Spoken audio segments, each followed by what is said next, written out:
Let's stick with the big news of the day, the Trump administration's latest round of sweeping tariffs.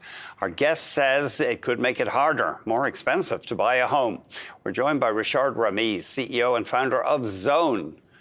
Oh, okay. I think we've got him in a second. Let's have a quick look at the markets before we get to Rishard. You can see the stocks now down.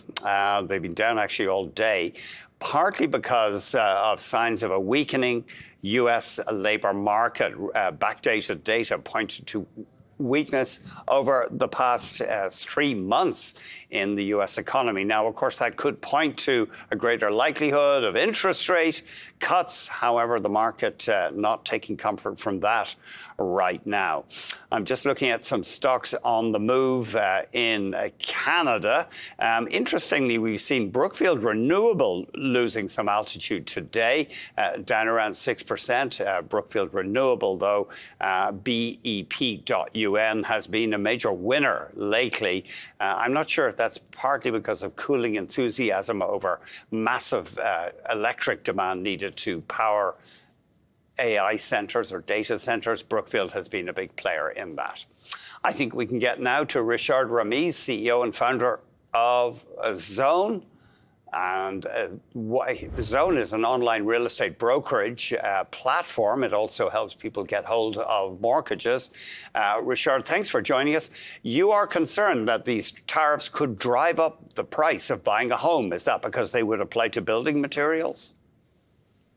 Yeah, absolutely. I think a lot of first-time home buyers are waiting. We're waiting until the interest rates were cut, and then now all of a sudden, most first-time home buyers are hit with these tariffs, which will make new constructions much more costlier, making it even harder for people like me to get into the home buying segment. How is buyer segment right now out there in the market? Obviously, Canadian home prices have come off their record highs. Yeah, definitely it has come off the record high, but we're still seeing a bit of a hesitation within some market segments when it comes to buying a home. But I see a lot of first-time home buyers actually jumping into buying a home. At Zown, we've seen roughly about 10% month-over-month increase in first-time home buyers looking to purchase a home. Given the fact, I think there's a bit of an uncertainty that if the house prices will start going back up again with all these tariffs coming into play. And are people, presumably some people out there are worried about their jobs, and that could cause you to lose your home. Yeah, definitely. I think a lot of people who did end up buying these new construction properties a few years ago are now at risk of losing their entire down payment that they put towards buying this construction because of losses in jobs that we've seen recently. So it is always, I think, it's a problem, I think, that will be strongly felt amongst first-time home buyers because there's a opportunity of buying a home today. But at the same time, there's also the risk of losing a job and might not be able to even pay your mortgage. It's a tough place for many Canadians out there today. And you touched on this already, but are potential buyers holding off, waiting for more interest rates if they come? That was the idea. I think a lot of home buyers were waiting until the interest rates were cut down at least a couple more times before they enter the market. But I think with what's going on right now with the tariffs, and I think we see a demand within the first-time home buyer segment, but rest of the segments, I think we continue to see a sort of a wait and see kind of a mentality. Are you seeing any, excuse me, shifts in the planning among first home buyers?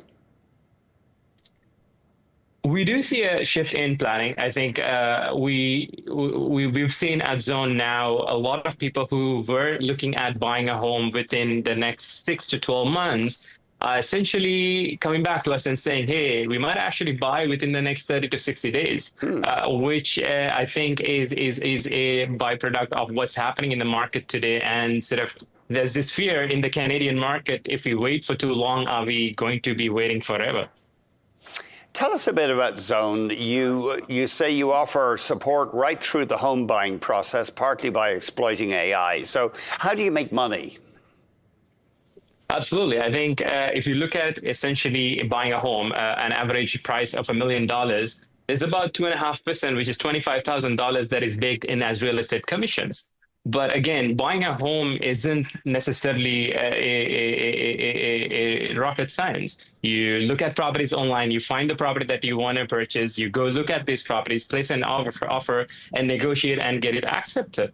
And today, most realtors out there actually focus just on marketing and getting leads, and that's what they spend most of their time. But at Zown, we empower our realtors to do what they're good at, which is negotiating, getting deals done using AI. With the data that we have access to on MLS, we empower them using AI to make better decisions, negotiate better, and get them to actually do their job rather than spending money on marketing and things like that. At Zown, we empower our agents using AI to do just what they do. And because of that, our realtors don't have to take the entire commission of $25,000 because they're not spending $10,000 spending on ads or billboards. They're simply servicing these leads. And because of that, Zown can give back our buyers roughly about 1.5% of that purchase price back to them to help them with their purchase. And we give this money before the purchase so they can actually use it to cover almost all of their closing costs.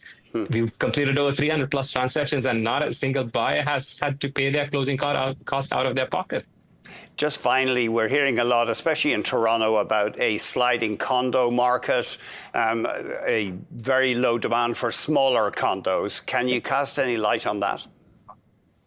Absolutely. I mean, about 90% of first-time home buyers that we work with actually don't want to purchase a condo. And just because I think they've been living in a condo, they've been forced to rent a condo for years. And finally, they want to be able to own a home where there's a backyard, where there's play area for their kids. And we see that all across segments, not just in the GTA, but outside the GTA as well. So we do predict that even first-time home buyers will not be interested in condos, especially the smaller ones, when there's it's about 500 square foot and barely any space for even one person.